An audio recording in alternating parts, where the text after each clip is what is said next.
السلام علیکم ورحمۃ اللہ وبرکاتہ۔ مجھے امید ہے آپ لوگ خیریت سے ہوں گے۔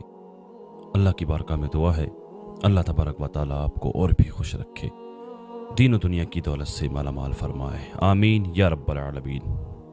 آج اچانک میری نظروں کے سامنے ایک مفتی سلمان ازری صاحب کا بیان آ گیا۔ واقعی اگر اس بیان کو سن لیتے ہیں تو آپ کی پریشانی کا حل مل جائے گا، آپ کے سوال کا جواب مل جائے گا۔ تھوڑا سا وقت نکال لیں، بڑا اصلاحی بیان ہے اور اس بیان کو ملاحظہ فرمائیں۔ میں بھی سنوں گا، آپ بھی سنیں میرے ساتھ ساتھ الحمدللہ۔ سورہ مائدہ میں ایک واقعہ ہے، خاص طور پر انسان اول کا، دنیا میں سب سے پہلے آنے والے انسان کون ہے؟ آدم علیہ السلام۔ ہمارے عقیدے کے مطابق وہ منو نہیں ہے، جیسے آج منو ثابت کیا جا رہا ہے۔ آدم علیہ السلام ہے، تو منو منو یہ سب چیزیں ہمارے اس میں نہیں آئی، نہ حدیث سے ثابت ہے نہ قرآن سے ثابت ہے۔ سنا ہے آپ نے کہیں آدم علیہ السلام کا نام؟ میرے عزیزو، یہ ایک طرح کی سازش ہے، منوواد کی طرف لوگوں کو ڈھکیلنا۔ ہمارے ہندوستان میں بہت پہلے ایک راج چلا ہے منوواد کا، اس کی ڈیٹیل پھر کبھی میں بتاؤں گا۔ وہ ایسا بدترین دور تھا کہ کم ذات کے لوگوں کو جینے کا حق ہی نہیں تھا۔ وہ اس طرح کہ وہ اگر کسی بڑی اونچی ذات والے کو چھو بھی دیتا تو پھر اس کے ہاتھ کاٹ دیے جاتے۔ مقدس کتابیں اگر کم ذات کا آدمی سن لیتا تو اس کے کان میں گرم تیل ڈال دیا جاتا۔ بہت سخت ترین چیزیں، یہ جو کاسٹزم تھا جو اس منوواد میں تھا، اور ہم اس کے خلاف ہیں۔ بہرحال یہ منو کیا ہے، اس کے سلسلے میں ہم کو کیا بحث کرنی ہے؟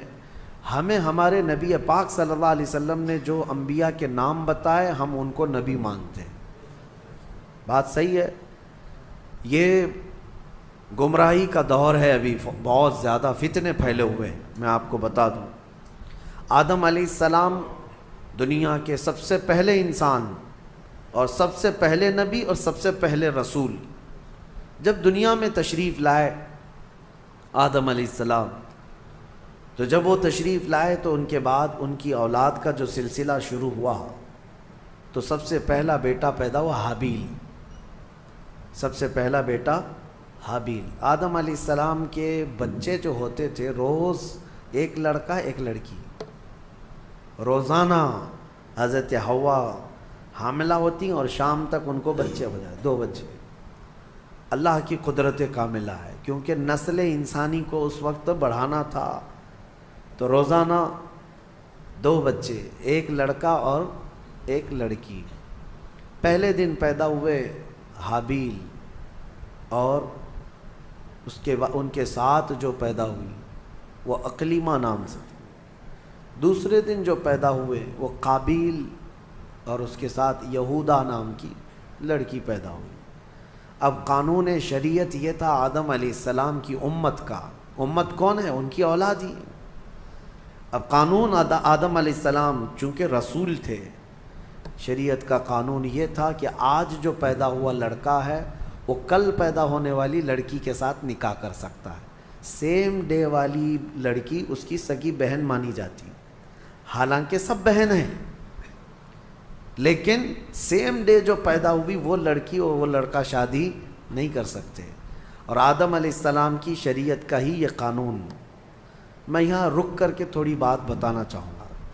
آج جو لڑکا پیدا ہوا ہے وہ کل جو لڑکی پیدا ہو رہی، یہ دونوں بھائی بہن ہیں یا نہیں؟ ایک ہی ماں سے ہیں اور ایک ہی باپ سے ہیں، لیکن چونکہ اس وقت کوئی آبادی ہی نہیں تھی، کوئی دوسری آبادی ہی نہیں تھی۔ شادی ہونا ہے تو انہی میں ہونا ہے، نسل پیدا ہونا ہے تو انہی میں ہونا ہے۔ یہ آدم علیہ السلام کی شریعت میں جائز تھا۔ اب کیا ہمارے لیے یہ جائز ہے کہ آج تم پیدا ہوئے اور 10 سال بعد تمہاری ماں سے دوسری لڑکی پیدا ہوئی تو اس سے تم نکاح کر سکتے ہو، چاہے 50 سال بعد پیدا ہو؟ نہیں، سگی بہن ہے تو اس سے نکاح حرام ہے۔ کل میں نے آپ کو بتایا تھا محرمات عورتیں کیا ہے۔ یہ بات میں اس لیے آپ کے سامنے رکھ رہا ہوں کہ کچھ لوگ جو اپنے آپ کو صوفی کہتے ہیں اور تصوف کا لبادہ اوڑھ کر کے ابھی ایک بہت بڑا ڈھکوسلا چل رہا ہے لوگوں میں گمراہی لانے کے لیے. ان کو شریعت سے کوئی مطلب نہیں ہے. وہ کہتے ہیں ہم طریقت والے ہیں, وہ معرفت والے ہیں. ان کے ہاں کیا ہے, ایک چیز وہ دلیل کے طور پر لاتے ہیں کہ سجدہ کرنا اپنے پیر و مرشد کو یا قبروں کو یا اولیاء کو جائز ہے. وہ اس لیے کہتے ہیں کہ کیا آپ کو نہیں پتہ آدم علیہ السلام کو سارے فرشتوں نے سجدہ کیا تھا. آدم علیہ السلام کو سجدہ کرایا گیا تھا نا, لیکن یہ انہیں فرق نہیں معلوم. فرشتوں کا سجدہ تھا آدم علیہ السلام کے لیے, وہ عبادت کا سجدہ نہیں تھا, وہ تعظیم کا سجدہ تھا. وہ کیا تھا؟ تعظیم کا. اور حکم کس کا تھا؟ اللہ کا تھا. اور پھر ان کے ہاں ایک دلیل ہے, یہ صوفی جو کہتے ہیں, گمراہ لوگوں کے بارے میں کہہ رہا ہوں, جو اوریجنل صوفی ہیں الحمدللہ وہ میرے مصطفیٰ کی شریعت کے پابند ہوتے ہیں. اصل صوفی دیکھنا ہو تو غوث اعظم ہے, اصل صوفی سرکار غریب نواز ہے, وہ شریعت پر پورے کامل طور پر پابند تھے. اور ایک دلیل وہ یہ دیتے ہیں کہ یوسف علیہ السلام کو ان کے باپ اور ان کے 11 بھائی سارے لوگوں نے سجدہ کیا تھا. وہاں بھی وہ تعظیم کا سجدہ تھا. پہلی شریعتوں میں تعظیم کا سجدہ جائز تھا, لیکن میرے مصطفیٰ کی شریعت میں تعظیم کا سجدہ بھی جائز نہیں. تعظیم کا سجدہ بھی جائز نہیں. نہ کسی پیر کو, نہ کسی فقیر کو, نہ کسی ولی کو, کسی کو بھی سجدہ کرنا جائز نہیں ہے.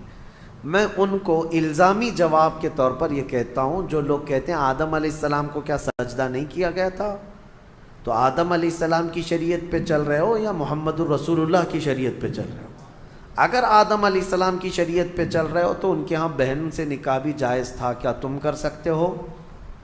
شریعت منسوخ ہو جاتی ہے, ایک نبی کے جانے کے بعد دوسرے نبی آئے, ان کی شریعت الگ ہو گئی, لیکن میرے نبی کے آنے کے بعد پچھلی تمام شریعتیں ختم ہو گئی. اب جو بھی چلے گی وہ کیا ہے, آئی نئی حکومت, سکہ نیا چلے گا. وہ نبی کریم صلی اللہ علیہ وسلم کی شریعت, حتیٰ کہ قیامت کے قریب عیسیٰ علیہ السلام بھی تشریف لائیں گے تو فرمایا گیا وہ شریعت مصطفیٰ کے مطابق عمل کریں.